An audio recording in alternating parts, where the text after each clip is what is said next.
Amid exceptional uncertainties, the IMF projected global economy to grow 5.5% in 2021 and 4.2% in 2022. The 2021 forecast is revised up 0.3 percentage points, reflecting expectations of a vaccine-powered strengthening of activity later in the year and additional policy support in a few large economies.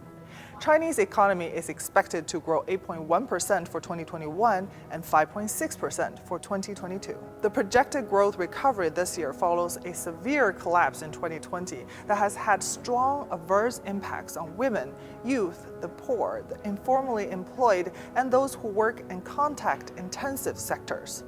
The global growth contraction for 2020 is estimated at minus 3.5%, 0.9 percentage point higher than projected in the previous forecast, reflecting stronger than expected momentum in the second half of 2020.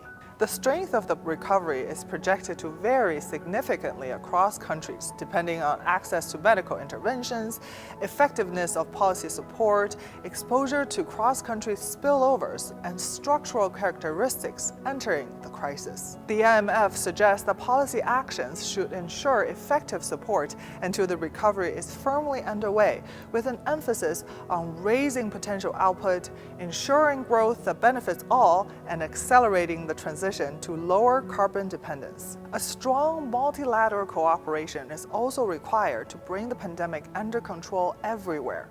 Such efforts include bolstering funding for the COVAX facility to accelerate access to vaccines for all countries, ensuring universal distribution of vaccines, and facilitating access to therapeutics at affordable prices for all. Many countries, particularly low-income developing economies, enter the crisis with high debt that is set to rise further during the pandemic.